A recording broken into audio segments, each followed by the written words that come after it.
Bonjour Bertrand Layec. Bonjour François Nicolas. Alors on va aujourd'hui décrypter quelques phases de cette 8e journée de Jupiler Pro League. On va les faire dans l'ordre chronologique. Commençons par une rencontre de samedi entre Malines et OHL.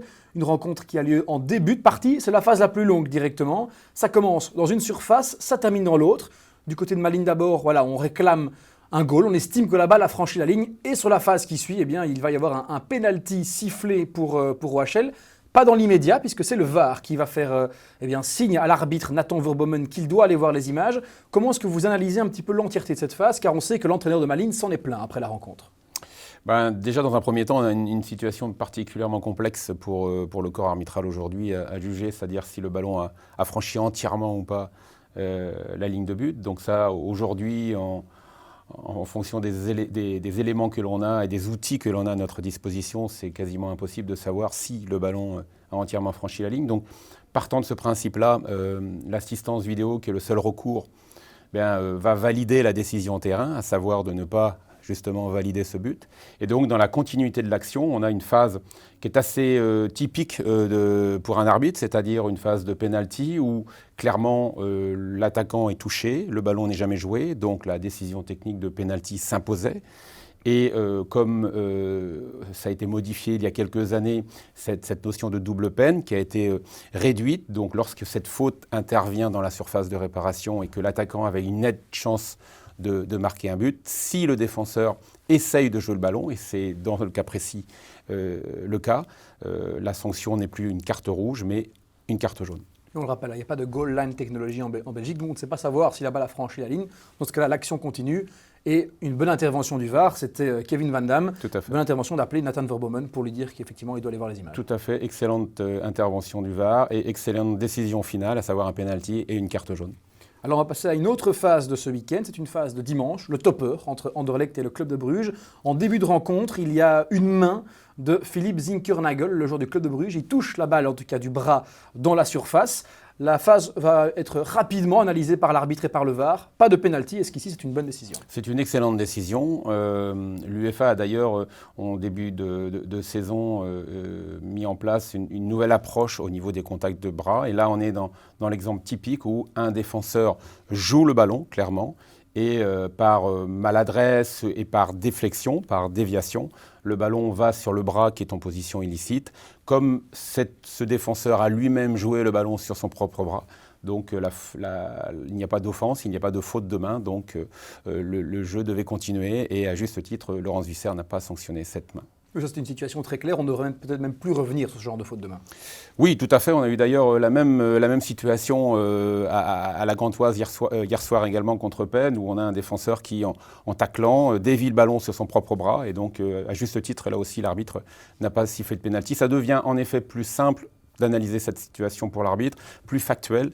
Donc, on devrait normalement ne plus revenir sur ce genre de situation dans le futur. La transition est toute faite. On passe donc à la dernière rencontre de cette 8e journée de Jupiler Pro League, Gand-Eupen, où il y a eu pas mal de discussions. Après la rencontre, les deux coachs ont, lors de leurs interviews, évoqué l'arbitrage. Premièrement, il y a une carte rouge donnée à Gift Orban en fin de première mi-temps pour un contact avec le défenseur Passheuze. Hein van Azebroek disait oui, c'est pas un coup, c'est une poussée. Est-ce que ça méritait vraiment une carte rouge? Quel est votre verdict? On est dans la définition même de la conduite violente. Le ballon n'est pas à distance de jeu. On a un joueur de Gand qui, d'un geste, vient percuter le visage de son adversaire sans vouloir jouer le ballon. Le ballon est bien au-delà de cette zone de jeu.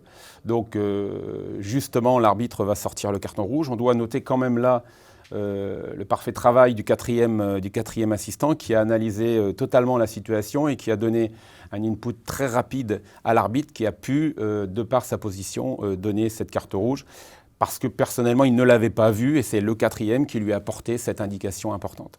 Le fait que le défenseur de Penn se laisse tomber de manière théâtrale, pour reprendre un peu les propos de l'entraîneur de la Gantoise, et que ce ne soit pas un coup mais une poussée, est-ce que ça a une influence sur cette phase-ci? Je veux dire, le geste de l'attaquant en lui-même est sanctionnable. Après, comment le défenseur tombe, comment il reçoit ce coup, c'est une autre affaire. Le geste, il est répréhensible, il est sanctionnable, il n'a pas à faire ce geste. Donc ça rentre dans le cadre des conduites violentes. Donc la carte rouge s'imposait sur cette phase de jeu. Dernière phase pour notre under review d'aujourd'hui, c'est aussi dans le même match. C'est en début de deuxième mi-temps. Un penalty va être sifflé pour un contact entre Charles Cook et Archie Brown. Dans le direct, on se dit penalty, il y a, c'est directement clair. Dans le ralenti, c'est un petit peu plus compliqué à voir le contact. Et d'ailleurs, l'arbitre, Jan Botterberg, va être appelé par le VAR. Brent Stassens, pour sans doute lui dire que, selon lui, c'est clear and obvious qu'il n'y a pas de penalty. L'arbitre va lui rester sur sa position. Comment est-ce que vous évaluez cette phase ? On évalue cette phase déjà en plusieurs temps. Le premier temps, c'est que l'arbitre prend une décision sur le terrain. C'est important. Il faut savoir que la priorité donnée aux arbitres, c'est de prendre leur décision sur le terrain. Jan Botterberg est dans un placement idéal pour prendre cette décision. Il voit un contact clairement sur le pied de l'attaquant de Gand. Donc, à aucun moment, il hésite et donne le penalty. On a très personnellement été très surpris de l'intervention du VAR parce que, vous le savez, pour que le VAR intervienne, il faut que cette erreur soit claire et obvious, d'une évidence pour tout le monde. C'est loin d'être le cas là. Il y a un contact très clair. Le pied du joueur de Gand est touché. Et il tombe d'ailleurs dans un mouvement tout à fait normal lorsqu'il y a une faute de ce genre. Donc le penalty est largement supportable sur le terrain et nous n'attendions pas d'intervention VAR sur cette situation. Et comment est-ce qu'on explique du coup que le VAR s'est dit c'est trop léger peut-être ? Parce que le VAR, il a aussi, et on le dit assez souvent, le VAR aussi c'est un homme, avec un être humain, avec une sensibilité. Il a peut-être à ce moment-là considéré que le contact n'était pas suffisamment important pour valider le penalty.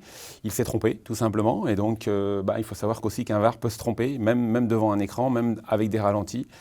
Et quelque part, le plus important dans cette situation, c'est que l'arbitre, il a eu l'ensemble de la situation. Il a pu, en quelques secondes, analyser sa décision initiale et la conforter, ce qui est pour moi la meilleure décision. Malgré l'appel du VAR, il est resté sur sa position. Il y a une bonne communication qui s'est faite entre les deux hommes. Exactement. Écoutez, merci pour ces analyses et on se dit à la semaine prochaine.